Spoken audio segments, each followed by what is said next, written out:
आपण आज वेल of death he concept बघणार आहे, पण त्याच्या अगोदर थोडंसं नॉर्मल रिॲक्शनबद्दल एकदा डिस्कशन करून बघूया. सुरुवातीला जेव्हा एखादा ब्लॉक असा, समजा हे असा ब्लॉक आहे आणि हे एका हॉरिझॉन्टल सरफेसवरती रेस्ट केलेला आहे, म्हणजे हा एक ब्लॉक आहे आणि तो एका सरफेसवरती ठेवलेला आहे, तर याची जी नॉर्मल रिॲक्शन होती ती अशी सरळ होती, म्हणजे वरच्या साईडला. ह्याला आपण ट्रान्समिसिबिलिटीने असं देखील दाखवू शकतो. हे नॉर्मल रिॲक्शन असं त्या रेषेमध्ये आपण वरती देखील दाखवू शकतो. त्याला ट्रान्समिसिबिलिटी ऑफ अ फोर्स म्हणतात. मग हे नॉर्मल रिॲक्शन तुम्ही जरी बघितला, इथून वरती शिफ्ट झालेला असला तरी पण त्याचं जे अँगल आहे ते चेंज झालेलं नाही. ते अँगल बरोबर 90 डिग्रीच आहे सरफेससोबत. इथं कसं 90 डिग्री होतं ना हॉरिझॉन्टलची, तसं ते 90 डिग्रीच आहे, चेंज झालेलं नाही आहे. पण जर सरफेस आपला इन्क्लाइंड झाला, तर नॉर्मल रिॲक्शन इन्क्लाइंड होऊन बसते. ठीक आहे. सरफेस जर एखाद्या अँगलला इन्क्लाइंड झाला ना, तर नॉर्मल रिॲक्शन पण तेवढ्या अँगलनी व्हर्टिकलसोबत इन्क्लाइंड होते. मग हे झालं हॉरिझॉन्टल सरफेसला, हे इन्क्लाइंड सरफेसला. जर सरफेस आपला उभा असला तर काय करणार तुम्ही? उभा पण सरफेस असू शकतो, त्यात काय वाद नाही आहे. मग उभा असेल तर नॉर्मल रिॲक्शन पूर्णपणे आडवी होईल ना. बघा, हे पहिला सुरुवातीला असं होतं, समजा हे असं सरफेस आहे, ह्याला नॉर्मल रिॲक्शन अशी होती. ठीक आहे. मग मी असं केल्यानंतर नॉर्मल रिॲक्शन अशी झाली. आता हे पूर्ण सरफेसच मी असं वाढवत पूर्ण उभा केलं, तर तुमचं सरफेस उभा झाला आणि नॉर्मल रिॲक्शन अशी आडवी झाली का? ठीक आहे. म्हणजे नॉर्मल रिॲक्शन ही सरफेसवरती डिपेंड आहे. मग अशाच प्रकारे तुम्ही एक जत्रेत बघितलं असेल की बाबा नॉर्मल हे मौत का कुवा, म्हणजे एखादं विहीरसारखं भाग असते, लाकडाचं बनवलेलं असेल, तर त्याच्यामध्ये एखादा टू व्हीलरवाला उतरून ते फास्टमध्ये फेऱ्या मारतंय. बघा, तुम्ही बघितलेलं असेल, त्याला मौत का कुवा म्हणतात. भरपूर जत्रेमध्ये आधी असायचं, आता अलीकडे त्यावरती बंदी यायला लागली आहे, पण ते अगोदर असायचे. तर ते कसं काम करतं आहे ते आपल्याला थोडक्यात बघायचं आहे. मग समजा आम्ही ते पहिला डायग्राम ड्रॉ करून घेतो, व्हिडिओ पॉज करून. आता मी इथे तुमच्यासमोर विहीर ड्रॉ केलेली आहे, बरोबर आहे. ते जे मौत का कुवा म्हणलेलं आहे ते ड्रॉ केलेलं आहे. समजा ह्या पॉईंटला तो टू व्हीलरला जो स्टंट करणारा आहे तो ह्या पॉईंटला आहे. ठीक आहे. तर सरफेस कसा आहे हो त्याचा जो सरफेस आहे ज्याच्यावरती ती गाडी फिरायला लागली, तो सरफेस उभा आहे. ठीक आहे. तिथं जमीन आडवी नाही आहे. त्यासाठी त्या व्यक्तीसाठी, जे गाडी चालवणारा व्यक्ती आहे, त्यासाठी ती खालचं जे सपोर्ट आहे ते उभं आहे, उभं अशा प्रकारे आहे, आणि याच्यावरून ती गाडी जाते. तर सरफेस उभा आहे म्हटल्यानंतर ती नॉर्मल रिॲक्शन त्याला परपेंडिक्युलर असणार. ठीक आहे. ही झाली त्याची नॉर्मल रिॲक्शन. ठीक आहे. नॉर्मल रिॲक्शन अशी असणार. बघा ना, सरफेस असा होता, नॉर्मल रिॲक्शन अशी होती. सरफेस असा तिरका जसा होईल तसं तसं ते नॉर्मल रिॲक्शन इन्क्लाइंड होत गेलं, आणि सरफेस जेव्हा उभा झाला त्यावेळेस नॉर्मल रिॲक्शन पूर्णपणे आडवी झाली. आणि याच्यामध्ये जर तुम्ही ह्या ठिकाणी असाल, ह्या पॉईंटला असाल, तर तुमची जी गाडी आहे ती खाली घसरण्याचे चान्सेस आहेत. गाडी खाली घसरण्याचे चान्सेस आहेत. का? कारण तुम्हाला तुमचं जे वेट आहे ते वेट खाली ओढायला बघणार का? गेल्या गाडी जाऊन चिटकून बसणार नाही त्या ह्याला, तर तुमची गाडी खाली पडायला बघणार. म्हणजे कुणामुळे पडायला बघणार? जे तुमचं ग्रॅव्हिटेशनल फोर्स आहे, म्हणजे जे तुमचं वेट आहे त्यामुळं ते खाली पडायला बघणार, mgमुळं. मग खाली घसरू कुठू शकते? खाली घसरू शकते.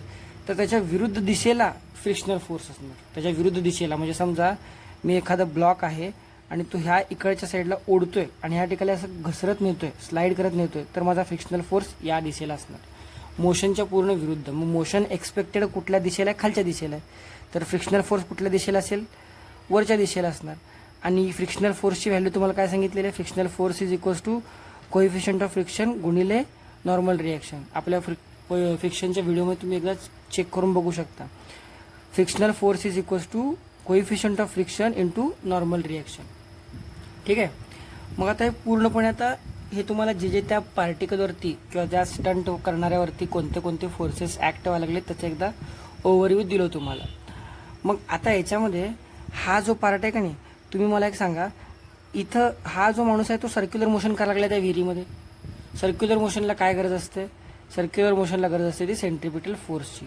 सेंट्रिपिटल फोर्स इथं कोण द्यायला लागलं? इथं कोणीही देणं त्याला, फक्त जे त्यानं खाली त्याला जे सपोर्ट मिळतं ना, त्या सपोर्टमुळे त्यानं गोल फिरायला लागले. खालनं जे त्याला सपोर्ट मिळायला लागले त्या भिंतीकडून, ती जी उभी भिंत आहे ना त्या विहिरीची, त्या उभ्या भिंतीकडून त्याला सपोर्ट मिळायला लागला. उभ्या भिंतीकडून त्याला सपोर्ट मिळायला लागला म्हणजे सपोर्ट देणारा कोण आहे? सरफेस.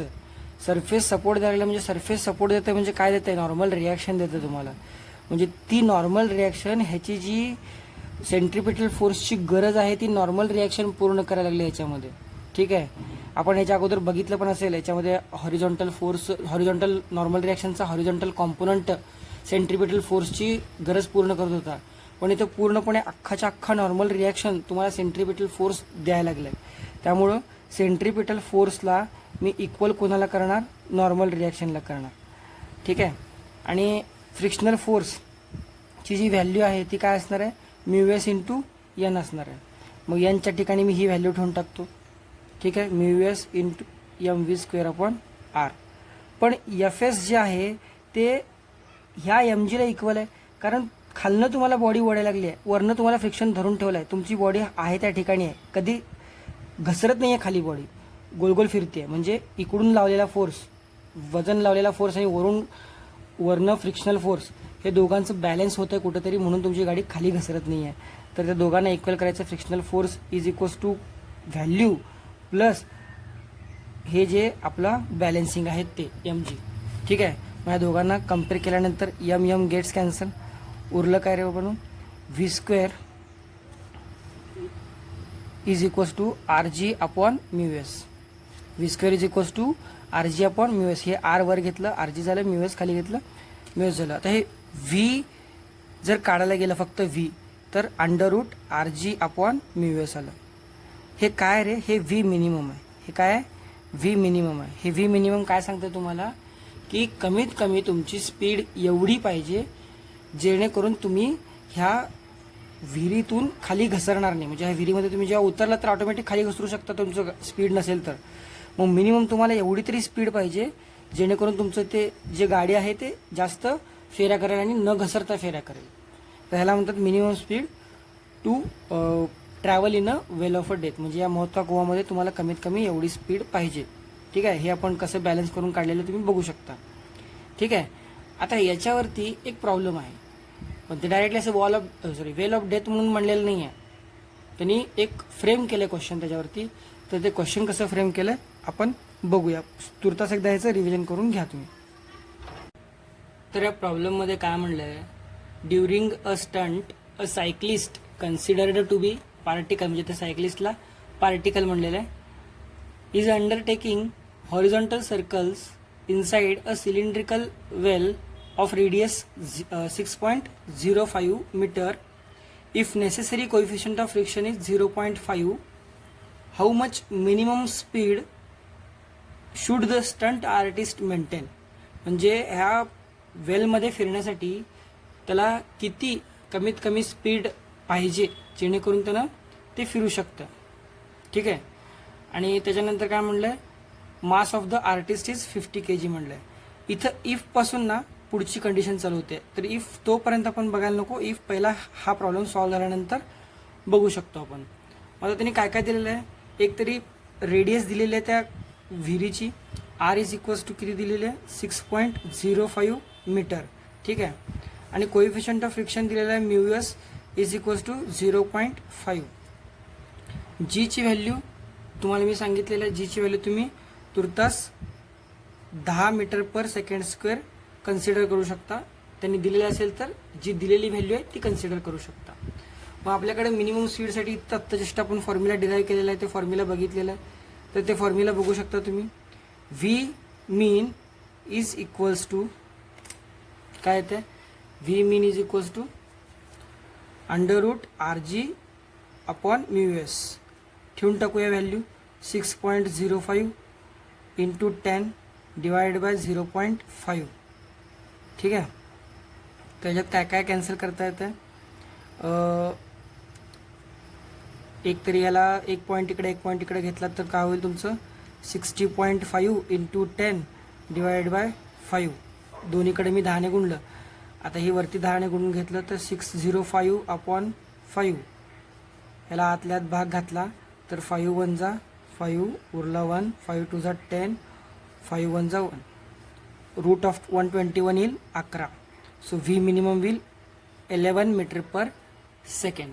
11 मीटर पर सेकंड हे 10 व्हॅल्यू घेण्याचा फायदा आहे की आपल्याला पटकन त्याचा आन्सर मिळून जातं.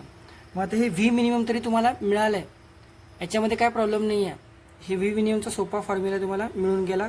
आर माहीत होतं, म्यू एस माहीत होतं आणि जीची व्हॅल्यू 10 घेऊन तुम्ही सॉल्व्ह केलात. इथं मास एक दिलेलं आहे बघा, ठीक आहे. मास ह्या व्ही मिनिमममध्ये कुठंच मॅटर केलेलं नाही आहे. पण त्यांनी नंतरनं जे विचारलेले question, if he increases the speed by 20% how much will the force of friction be. मग आपण जेव्हा त्या वेल ऑफ डेथच्या एक्झाम्पलमध्ये म्हणजे कुठं बघा इथं जेव्हा फ्रिक्शनल फोर्सला इथे mu S into N equal to consider केलं ना, तर ते मिनिमम कंडिशनमध्ये घेऊन इक्वल केलं, ठीक आहे. म्हणजे आपल्याला एक व्ही मिनिमम काढायची होती, त्यावेळेस आपण त्याला इक्वल टू समजून व्हॅल्यू काढली होती.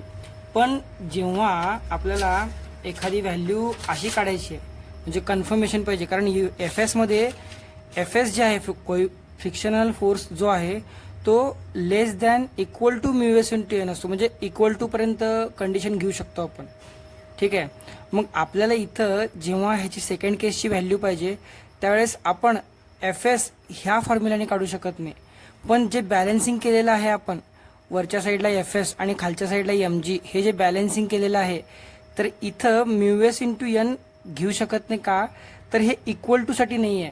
हां, आपण जे डेरिव्हेशन केलेलं आहे त्याच्यामध्ये मिनिमम स्पीड काढायची होती, आपल्याला एक मिनिमम लिमिट काढायची होती, त्यामध्ये आपण याला लिमिटिंग कन्सिडर करून काढलं होतं. पण इथं नाही काढू शकत आपण, त्यामुळं इथं आपल्याला काय करावं लागेल, फ्रिक्शनल फोर्सला इक्वल टू एम जी करावं लागेल, ठीक आहे.